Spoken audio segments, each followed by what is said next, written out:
ध्वनि गुंजाय रही है।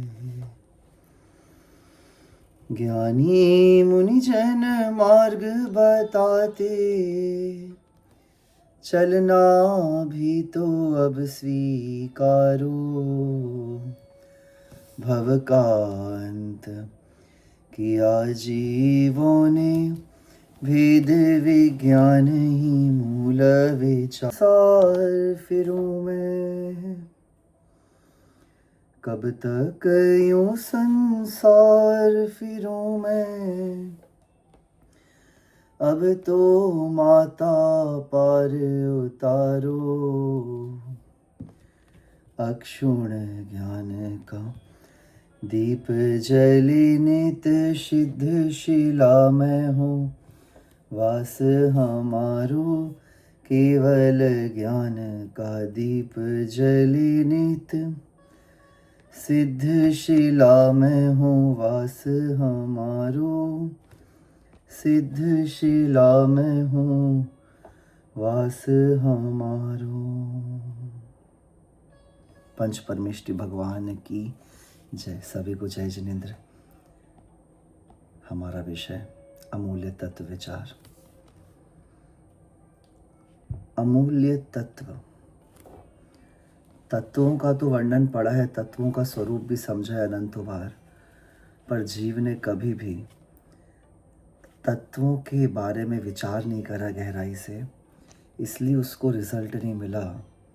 इसी की चर्चा चल रही है कि जब तत्व में बहुत महिमा आने लगती है, तत्वों की बहुत महिमा आने लगती है, वो बहुत अमूल्य लगने लगता है, वो बहुत प्रीशियस लगने लगता है, तो क्या होता है कि अनंतों बार मैंने संसार के बहुत सारे विषय भोगों का आनंद लिया है, पर हर तत्वों का मैंने अनुभव भी करा, पर जो अमूल्य तत्व है उनका विचार नहीं करा। जो मैं हूँ उसका विचार नहीं करा। एक स्टोरी, बहुत बहुत अच्छी स्टोरी, रियल स्टोरी है, फिलॉसफी में आती है। एक बार कोई सन्यासी था जापान में, और जापान में बड़े भूकंप आते हैं, तो उस सन्यासी को बुलाया गया भोजन के लिए। भोजन के लिए बुलाया गया और निमंत्रण दिया गया, सब आए हुए हैं, बस वो भोजन करने बैठने ही वाले थे सन्यासी, और एकदम भूकंप आ गया। भूकंप आ गया तो सब लोग बाहर भाग गए। अभी तो बुलाया था सन्यासी को, सब छोड़ करके बाहर भाग गए। सब बाहर की ओर चले गए, बिल्डिंग के नीचे दौड़ के चले गए सभी लोग, और सन्यासी अकेले बैठे हैं। अब बताइए आप लोग कहाँ जाते? भूकंप आ जाता तो बाहर जाते कि नहीं जाते? कोई भी आया हो, कोई भी महान हस्ती बैठी हो, पर हमको सबसे बड़ा प्रेम, सबसे ज़्यादा प्रेम किससे है? स्वयं के जीवन से, स्वयं के शरीर से। और वो बाहर भाग गए सारे लोग, सन्यासी बैठे रहे।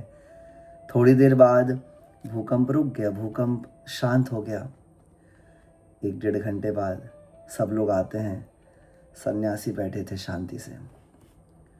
सबको आश्चर्य हुआ कि सब हम लोग सब भागे, ये बैठे रहे।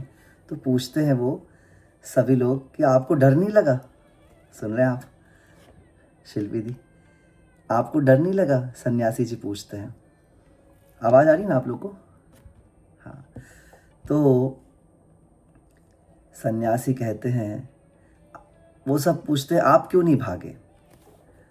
तो सन्यासी जी कहते हैं मैं भी भागा था, मैं भी गया था भाग करके। तुम लोग बाहर की ओर भागे थे, मैं भीतर की ओर भागा था। समझ रहे आप मोरल? वीतराग दर्शन क्या कह रहा है कि मैं भी भाग के गया था, पर तुम लोग बाहर भागे थे और मैं भीतर की ओर भागा था।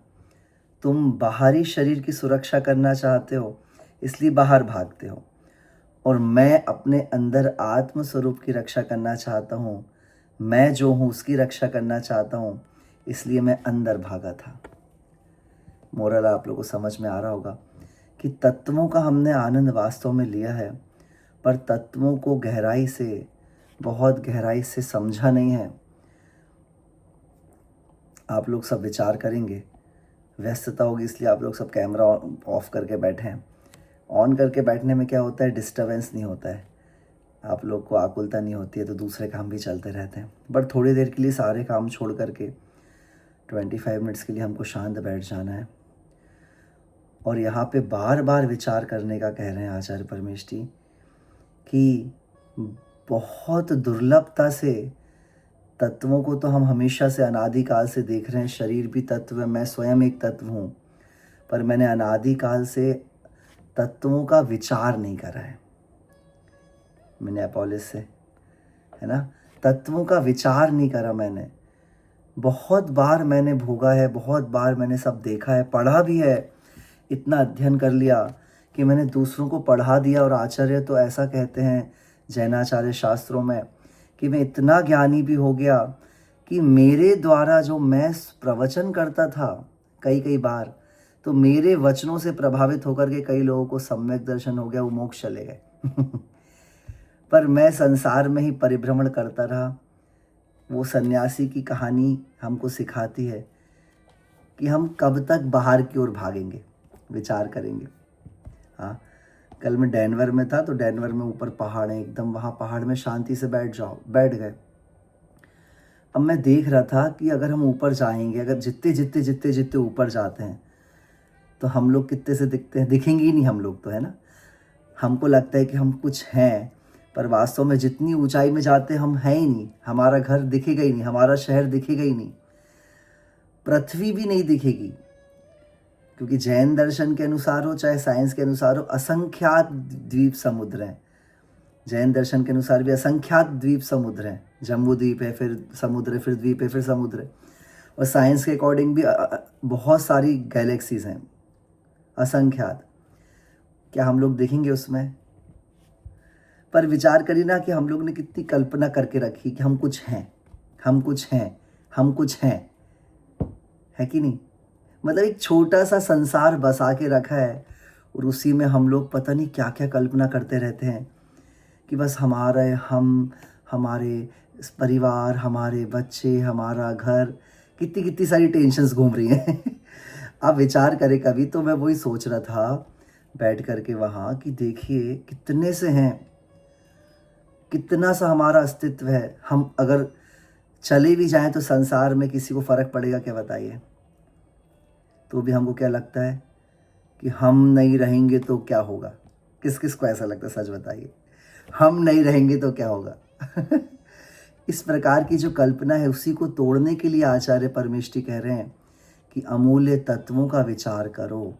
एक बार हम साथ में पढ़ेंगे, आप लोग को मैंने स्तुति भेजी अमूल्य तत्व विचार, और आज हम इसको समाप्त भी कर लेंगे क्योंकि छोटी सी स्तुति थी। और हम एक आचार्य श्री का प्रवचन लेंगे, थोड़ा सा साथ में पढ़ेंगे सभी। मोबाइल में मैंने भेजा हुआ है ग्रुप में। बहु पुण्य पुंज प्रसंग से शुभ देह मानव का मिला, तो भी अरे भव चक्र का फेरा ना एक कभी टला। सुख प्राप्ति हेतु प्रयत्न करते, सुख जाता दूर है। तू क्यों भयंकर भाव मरण प्रवाह में चकचूर है। बहुत पुण्य के उदय से जो लोग नए हैं एक बार सुन लीजिए, बहुत महापुण्य का उदय ये नहीं था कि हमको धन मिल गया, हमको संसार में सुख सुविधाएं मिल गई। पुण्य का उदय तो ये था कि हमको मनुष्य पर्याय मिल गई, और मनुष्य पर्याय में भी बोध मिल गया। बोध अर्थात कि हमको ये जागृति आ गई कि हम कौन है, ऐसा विचार कर सकते हैं। देह मानव का मिला, तो भी अरे भव चक्र का फेरा ना एक कभी टला। तो भी मेरे को अनंतों बार मनुष्य भाव मिला है, तो भी मेरा ये जन्म मरण का नाश नहीं हुआ। क्या हम लोग को ये बात ऐसी चोट कर जाती है अंदर में, ऐसा लगता है कि मतलब पता नहीं क्या करा हम लोगों ने अभी तक, है ना।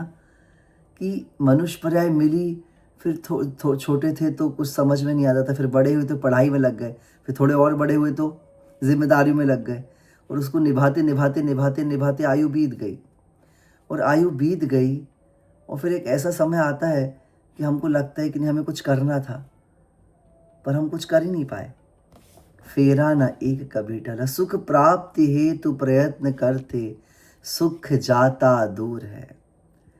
और सुख की प्राप्ति का प्रयत्न करते हैं, पर सुख दूर दूर दूर और दूर जाता रहता है, पता ही नहीं चल रहा है क्या होता है। लक्ष्मी आगे देखेंगे क्या बोल रहे हैं, तू क्यों भयंकर भाव मरण प्रवाह में चकचूर है। तो भी मैं उसी स्थान में बार बार सुख की खोज करने जाता हूँ जहाँ कुछ नहीं मिल रहा है मुझे। लक्ष्मी बड़ी अधिकार भी, पर बढ़ गया क्या बोले। परिवार और कुटुंब है क्या, वृद्धि नय पट तोली। लक्ष्मी बढ़ गई, अनंतों बार मैंने लक्ष्मी कमाई है, अनंतों बार चक्रवर्ती बना हूँ, इस बार भी लक्ष्मी बढ़ गई, अधिकार बढ़ गए, लोग मेरी बात मानने लगे, लोग मेरी आज्ञा को सुन रहे हैं, मेरे बिना एक घर का पत्ता नहीं हिल रहा है। तो भी आचार्य कह रहे हैं परिवार भी बढ़ गया, कुटुंब भी बढ़ गया, सब बहुत अच्छा चल रहा है, पर विचार करेंगे क्या बढ़ गया, क्या बढ़ा। एक जन मुझे बहुत अच्छा बोलता है यहाँ पे, मतलब कि यश भैया धन से बहुत सी चीज़ें खरीद सकते हैं, पर अंतरंग की शांति नहीं खरीद सकते, भीतर का सुख नहीं खरीद सकते हैं। समझ रहे हैं आप? मतलब सोचिए आप, सब कुछ हो गया, पर क्या बढ़ा, आचार्य पूछ रहे हैं। वृद्धि नए पर तोली, क्या बढ़ गया। और आगे की लाइन तो मुझे ऐसा लगता है कि डमोकार मन की जगह हमको इस लाइन की माला एक बार फेल लेनी चाहिए। संसार का बढ़ना रे, नर देह की है हार है, नहीं एक क्षण तुझको अरे, इसका विवेक विचार है। वास्तव में मतलब मेरे कुछ ऐसे फ्रेंड्स हैं जिनको पूछो ना वैराग्य क्यों हुआ, तो पूजा पढ़ के ही वैराग्य हो गया पूजा पढ़ी और पूजा पढ़ के हमको समझ में आ गया कि क्या सत्य है। तो एक छोटी सी स्तुति भी हमारे जीवन में बदलाव ला सकती है, दृष्टि में चेंज ला सकती है। संसार का बढ़ना अरे, नर देह की यह हार है।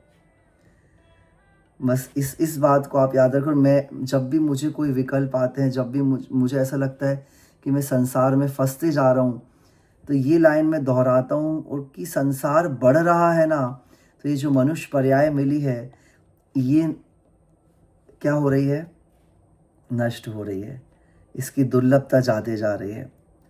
विचार करिएगा, नहीं एक क्षण, हमको एक क्षण भी इसकी चिंता नहीं। और आज हम बहुत अच्छा ध्यान भी करेंगे, और थोड़ा सा आप लोगों को प्रश्न पूछते होंगे, तो हम प्रश्न की आज स्तुति पूरी हो जाएगी, तो आप लोग प्रश्न भी पूछ सकते हैं। आगे पढ़ेंगे। निर्दोष सुख निर्दोष आनंद लो, जहाँ भी प्राप्त हो, यह देव अंतः तत्व जिससे बंधनों से मुक्ति हो। निर्दोष सुख लेने की अब हमको आदत डाल देनी है। 24 आवर्स में से कम 1 घंटे हमको ऐसा निकालना है। अच्छा आप बताइए कि हम लोग के पास 1 घंटे भी नहीं है? हाँ बताइए, मधुमा बताइए, क्या हमारे पास जीवन हमारा निकलता जा रहा है, तो क्या हमारे पास 1 घंटे भी धर्म ध्यान के लिए नहीं है? और धर्म ध्यान तो चलो हम बाहर से कर रहे हैं, पर निर्दोष सुख, देखो शास्त्र पढ़ने से, स्वाध्याय करने से क्या खर्च हो रहा है बताइए? कुछ खर्च नहीं हो रहा है। और क्या दोष लग रहा है? दोष क्या लग रहा है बताइए? कुछ ऐसा हो रहा है कि हमारा कुछ नुकसान हो रहा हो? निर्दोष, दोष रहित है। मित्रों के साथ घूमने में तो हो सकता है कि दोष आ जाए, है ना, पर यहाँ तो शास्त्र का स्वाध्याय करने से और वीतरागी गुरु की वाणी सुनने से हमारे भीतर और निर्दोष सुख की प्राप्ति बढ़ती जाती। निर्दोषता है, जितना जितना हम धर्म ध्यान कर रहे हैं वो निर्दोष है, कोई दोष नहीं है। और उससे जो फल मिलेगा वो भी कैसा मिलेगा बताइए? हाँ, फल भी क्या मिलेगा, फ्रूट क्या मिलेगा? निर्दोष मिलेगा। मतलब आपको रियल हैप्पीनेस मिलेगी उससे। जहाँ से भी मिले वो ले लेना है। मतलब मैं कल डैनवर में भी हम लोग स्वाध्याय कर रहे थे, कल तो यही चर्चा चल रही थी कि जब महापुरुष होते हैं ना, जब ज्ञानी होता है ना, तब उसका लाभ नहीं लेते लोग और जब वो संसार से चला जाता है ना, तब उसको भगवान बना देते हैं। तब उसके पाषाण की प्रतिमा बना करके हम खूब पूजा कर लेते हैं, पर जब सामने रहता है तो उसको पहचानने वाले बहुत कम लोग होते हैं, उसको कोई जान नहीं पाता है। इसलिए जहाँ से आपको ये तत्व की बात मिले, जहाँ से आपको निर्दोष आनंद की बात मिले, देखिए सच्ची प्रसन्नता, सच्चा सुख क्या है? सच्चा सुख क्या है? जहाँ पर मतलब जिसको प्राप्त करने के बाद हमको कोई दुख ना हो, कोई उसके साथ नेगेटिव चीज़ ना आए, वहाँ दोष रहित चीज़ है। मैं आपसे पूछूंगा, भोजन करना कैसा है? शिल्पी दी, भोजन करना कैसा है? भोजन करने से निर्दोष सुख आ रहा है, निर्दोष आनंद आ रहा है? नहीं आ रहा ना, क्योंकि भोजन करना फिर अल्टीमेट दुख भी हो रहा है हम लोग को, क्योंकि उसको फिर डाइजेस्ट भी करना है। अच्छा, भोजन बनाने के लिए बनाना निर्दोष है कि दोष सहित है? दोष सहित है, क्योंकि पहले परेशान होना पड़ेगा। पर ये बताइए, थोड़ी देर शांत बैठ जाना दोष रहित है कि दोष सहित है? दोष रहित है। थोड़ी देर धर्म ध्यान कर लेना दोष रहित है। तो बस हमको क्या करना है? निर्दोष सुख, निर्दोष आनंद लो जहाँ भी प्राप्त हो। और उसी अंतस तत्व की पहचान करने से बंधनों से मुक्ति होती है। और अभी हम एक छोटा सा आचार्य श्री का मैं प्रवचन लूँगा, 51 ईयर्स ओल्ड वाला, बहुत सुंदर है। आगे, पर वस्तु में मूर्छित ना हो, इसकी रहे मुझको दया, यह सुख सदा ही त्याज है, पश्चात जिसके दुख भरा। कितना सुंदर। पर वस्तु में मूर्छित होकर के मैंने कितना अपना नुकसान करा है, तो अब वो कह रहे हैं आचार्य कि अब उनके ऊपर मेरे को दया आ जाए, मैं कितना उनसे प्रभावित होऊंगा। कुछ नहीं है। मतलब मेरे को कोई बोलता बस कुछ नहीं है। यहाँ पे कोई भैया है, तो उनकी मम्मी आई थी तो बोलती कुछ नहीं यश भैया, यहाँ पे बस समुद्र है, नदी और पहाड़ है और क्या है? तो कुछ है नहीं। अपन लोग को आश्चर्य लगता है कि अरे ऐसा कुछ है, वैसा कुछ है, बहुत बढ़िया है, बट कुछ है नहीं। पर वस्तु में जीव मूर्छित होकर के उसने अपने स्वरूप को भुला दिया।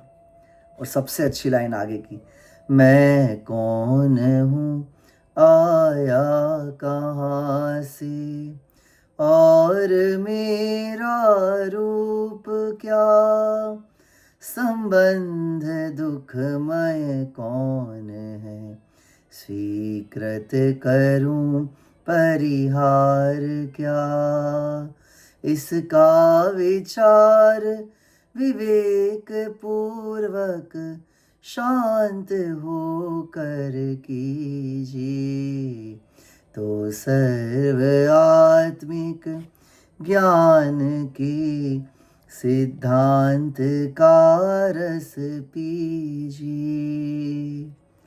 मैं कौन हूँ, आया कहाँ से, ये विचार हमारे भीतर में बार बार उठने चाहिए। मैं आत्मा हूँ ये नहीं, मैं तो सिद्ध दशा में जाने वाला हूँ ये नहीं, पर सबसे पहले मैं कौन हूँ ये जानना ज़रूरी है। किसको बीमारी हुई है, किसको बुखार आया है, कौन पीड़ित है, मेरा स्वरूप क्या है, दुख संबंध दुखमय कौन है, और जो दुखमय संबंध जिसको मैं स्वीकार कर रहा हूँ उससे हर क्षण दुख आ रहा है, हर क्षण विकल्प हो रहा है, हर क्षण वहाँ कर्ता बुद्धि आ रही, राग द्वेष उत्पन्न हो रहा है, तो भी मैं वहाँ पे ही लगा हुआ हूँ। अब उसको मैं स्वीकार करूँ कि परिहार करूँ, इसका विचार करना है। और कैसे करना है? देखिए 3 चीज़ें बोली हैं, 3 चीज़ें पकड़ा है। विचार, विवेक पूर्वक शांत होकर के। देखिए कितना अच्छा।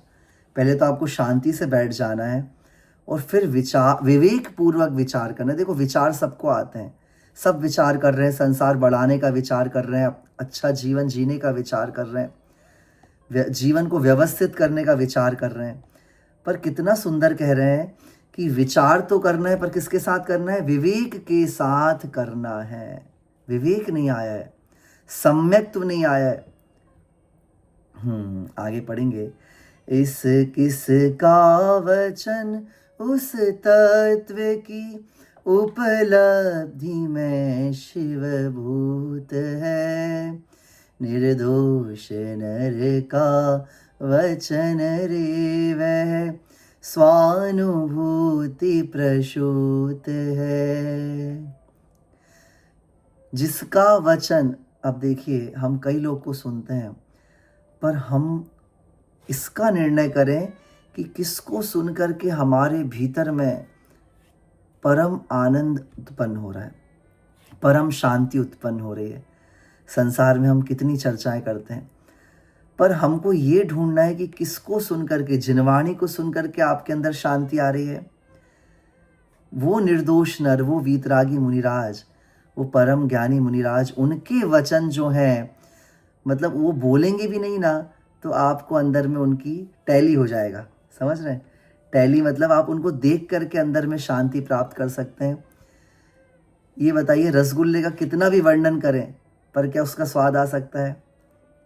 पर रसगुल्ला सामने बन रहा हो तो उसका थोड़ा स्वाद, अंदर में खुशबू तो आ ही जाती है कि नहीं, और चख करके उसका पूर्ण आनंद ले सकते हैं। ऐसे ही जहाँ जिस ज्ञानी के निर्दोष नर, अर्थात जो निर्दोष है, जिसके अंदर कोई दोष नहीं है, ऐसे वीतरागी ज्ञानी पुरुषों के वचन जो हैं वो भीतर में परम शांति को उत्पन्न करा देते हैं।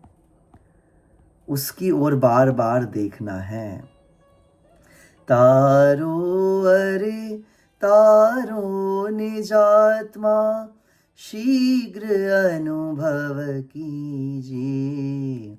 सर्वात्म में समदृष्टि दो, यह वचन हृदय लख लीजिए।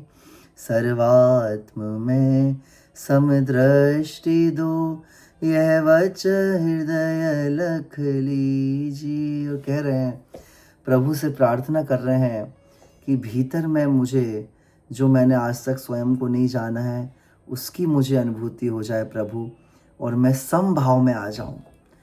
चाहे आज मैं अमेरिका में रहूं, चाहे भारत में रहूं, चाहे मरण आ रहा हो, चाहे यौवन अवस्था हो, चाहे सुख हो चाहे दुख हो, दोनों में मेरी समदृष्टि आ जाए। ये धर्म का फल है।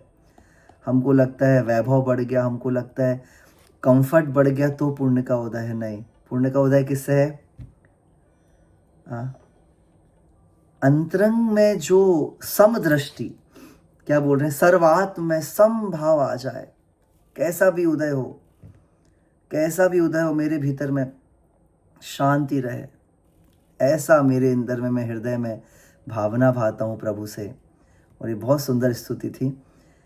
इसको मैं बोलता हूँ आप लोग को बार बार, हम वही स्तुति पढ़ते रहते हैं, प्रभु पतित पावन है, तुमसे लागी लगन है, पर कभी कभी हमको चेंज करके ये सब भी स्तुति हमें, अपन ने जो इसको समझा इतनी गहराई से, इसको धीरे धीरे पढ़ें और उसके गहराई में जाएं कि कितने सुंदर शब्द हैं कि प्रभु संसार का बढ़ना, अरे नरदेह किए हार है, मैं कौन हूँ, मैंने कभी इसका विचार ही नहीं करा। और अब हम एक आचार्य श्री की विद्यावाणी करके, आचार्य श्री विद्यासागर जी महाराज की विद्यावाणी करके 52 ईयर्स ओल्ड प्रवचन है, वो हमारा स्वाध्याय भी चलता है, पर एक टॉपिक इसी से रिलेटेड है। तो उनका एक टॉपिक है ताज तज दो। ताज तज दो, ताज मतलब जो आपने इतना ताज पहन के रखा है उसको तज दो, छोड़ दो। तो बहुत अच्छा आचार्य श्री प्रवचन में बोल रहे हैं, आज आप लोगों के लिए बहुत ही महत्व की कुछ बातें कहनी है, लेकिन समय का थोड़ा अभाव रहा।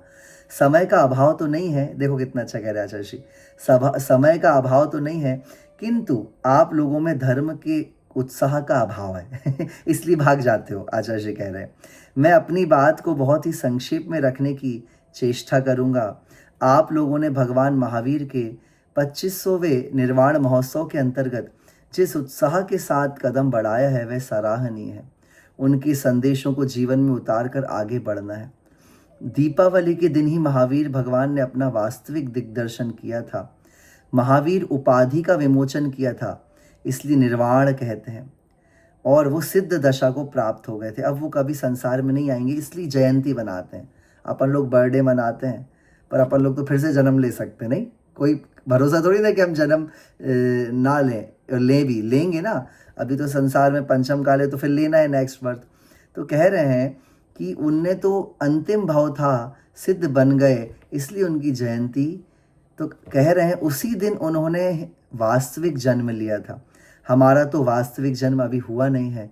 जिस जन्म मरण के साथ मरण होता, जन्म के साथ मरण होता है, वह वास्तविक जन्म नहीं है। आप लोगों के लिए वह निर्वाण दिवस हो सकता है, पर उनके लिए क्या था? जन्म दिवस था। जन्म दिवस मतलब आत्मा अपने शुद्ध स्वरूप में हमेशा के लिए आ गई, वो जन्म दिवस में। आज भी महावीर भगवान आगम चक्षुओं के द्वारा वास्तविक दर्शन दे रहे हैं। उनके दर्शन सेठ, साहूकार, राजा, महाराजा, चक्रवर्ती, इंद्र, धर्मेंद्र को नहीं हो सकते, बल्कि जो अपने वास्तविक स्वरूप में है उनको दर्शन होते हैं। मुझे तो अपने सामने महावीर भगवान दिख रहे हैं। आचार्य श्री कितना अच्छा कह रहे हैं, किसी को दर्शन नहीं होते हैं। किसको होते हैं? जो स्वयं को जानने आया है, मैं कौन हूँ, जो ये जानने आया है, उसको ही भगवान महावीर के दिग्दर्शन होते हैं। भगवान के आप लोग ने दर्शन करें मंदिर में? कौन से भगवान के दर्शन करें?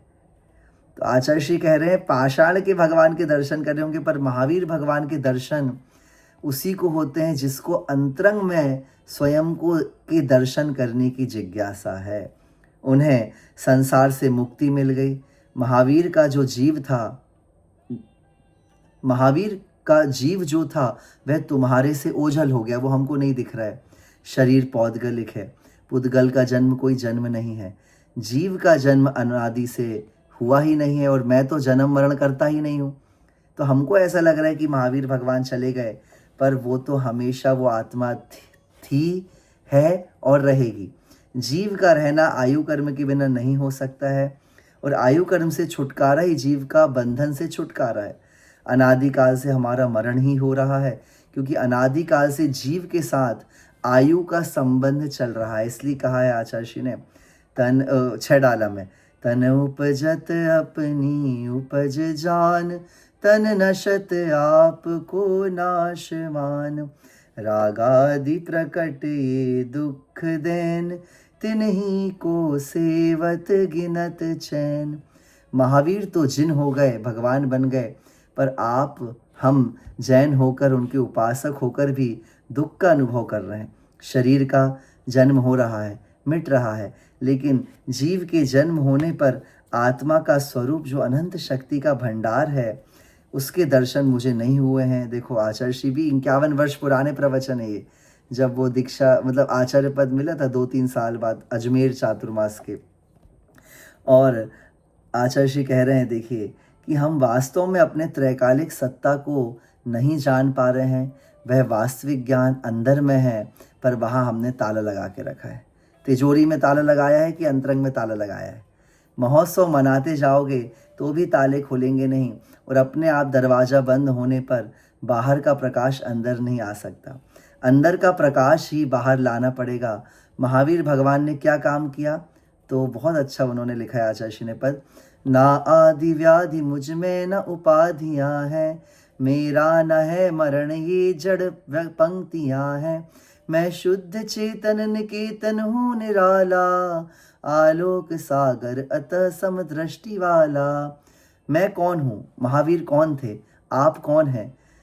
इन सब के विषयों को अंदर में चिंतन करना चाहिए। आचार्य श्री कह रहे हैं महावीर की जय जयकार तो हम कर रहे हैं, प्रशंसा कर रहे हैं, पर जो भीतर में उन्होंने अपना दिग्दर्शन करा है, उसका अनुभव करने का चेष्टा करनी है, विचार करना है। हम लोग को भी थोड़ी देर बैठ जाना है प्रतिदिन, और जब भी आप लोग को ऐसा लगे ना कि संसार में बहुत भागम भाग चल रही है, तो थोड़ी देर बैठ करके विचार करना है कि मैं कौन हूँ। ऐसा विचार करेंगे और हम 5 मिनट के लिए ध्यान में बैठ जाएंगे सभी लोग शांति से, शांत नेत्र बंद करके। नेत्र बंद कर लेंगे। अविराम नेत्रों को अविराम ही बना देंगे, कोई आँख खुलता नहीं। कोई व्याकुलता नहीं।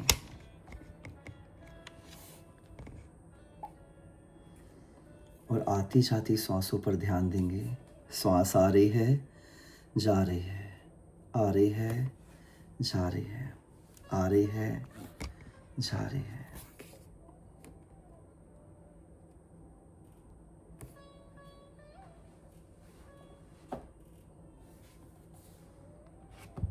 सहज हो जाएं, शांत हो जाएं और विचार करें कि मुझे ये इतनी उत्कृष्ट मनुष्य पर्याय मिली है, पंच इंद्रियां प्रशस्त मिली थी, मन भी समझने लायक बना था, तो भी मेरा अभी तक संसार क्यों नहीं टला प्रभु।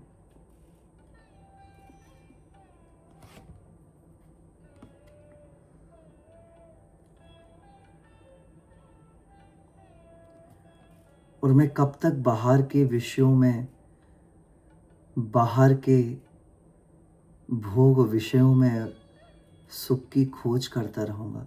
मुझे कब बोध होगा मेरी लक्ष्मी भी बढ़ गई, मेरा धन बढ़ गया, मेरे अधिकार बढ़ गए, कुटुंब कबीला बढ़ गया, पर मेरा क्या बढ़ा? क्या भीतर में मैं अकेला नहीं हूँ? विचार करेंगे, मेरा कौन है?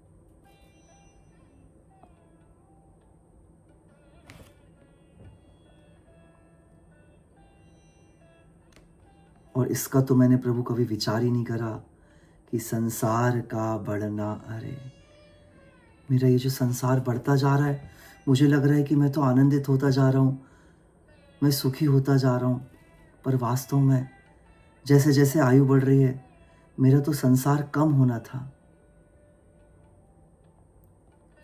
मेरा संसार बढ़ता जा रहा है, इसकी मुझे बिल्कुल खबर नहीं लग रही है। अब मुझे निर्दोष सुख लेने की चेष्टा करनी है, बस जहाँ से निर्दोष सुख आए। मैंने बहुत ऐसी चीज़ों में सुख की कल्पना कर ली जहाँ से दोष ही दोष था, जहाँ पे मुझे विकल्प ही विकल्प थे। और अब मैं पर वस्तु में मूर्छित नहीं हुआ, मैं आश्चर्यचकित नहीं हुआ, क्योंकि मैंने अनंतों बार देखे हैं। पर वस्तु में मैं मूर्छित नहीं होऊंगा। अब मुझे उनके ऊपर दया आ रही है कि मैंने क्यों इनके प्रति राग करा। वो तो मेरे से राग करते नहीं, वो तो चुपचाप बैठे हैं।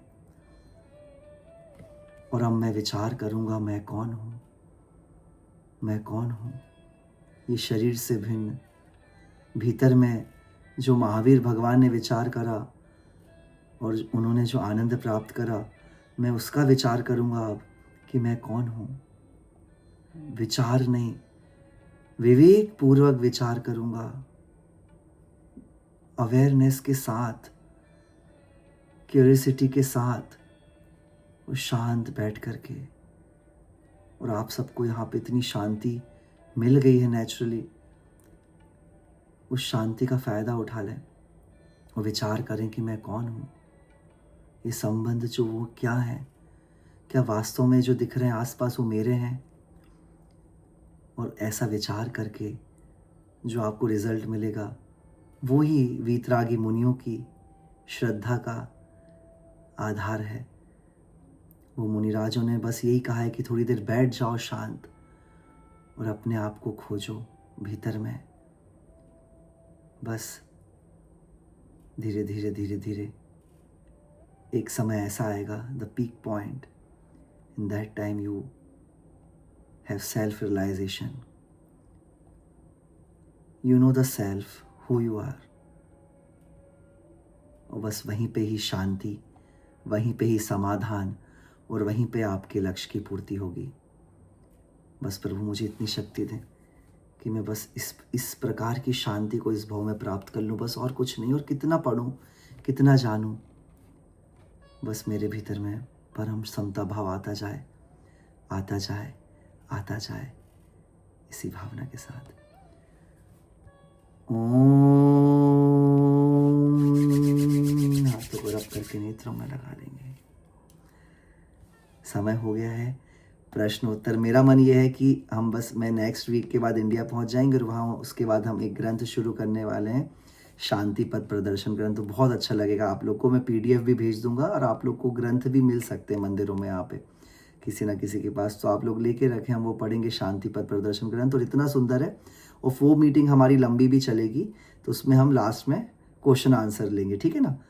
35 मिनट्स स्वाध्याय, 10 मिनट्स का मेडिटेशन, उसके बाद क्वेश्चन आंसर, ठीक है। मैं एक भावना भाता हूँ कि आप लोग कोशिश करें कि कैमरा ऑन करके बैठें फ्री होकर के जैसे कई लोग बैठे हुए हैं शांति से, तो उसमें कंसंट्रेशन बना रहता है, इसलिए ना। चलिए, ओम शांति सुधा बरसाई जिन वाणी, वस्तु स्वरूप बताई जिन वाणी, पूर्वा पर सब दोष रहित है, पीत रागमय धर्म सहित है, परमागम कहलाई जिन वाणी, शांति सुधा बरसाई जिन वाणी, सात तत्व का ज्ञान कराती, अचल विमल निज पद दर्शाती, सुख सागर लहराई जिन वाणी, शांति सुधा बरसाई जिन वाणी, वस्तु स्वरूप बताई जिन वाणी, जावाणी के ज्ञान ते सूझे लोकालोक, सो वाणी मस्तक नमो सदा देत हूँ ढोक, ये स्वरूप समझा बिना पाम्यो दुख अनंत, समझाव्यो ते पद नमो श्री सद्गुरु भगवंत। ओम जय जय गुरुदेव सहजात्म स्वरूप परम शुद्ध चैतन्य स्वामी अंतर्यामी भगवान इच्छामी वंदना नमः। जय बोलिए श्री पंच परमेष्टि भगवान की जय, द्वादशांग जिनवाणी माता की जय, आज के आनंद की जय। और आप सबके भीतर विराजमान शुद्ध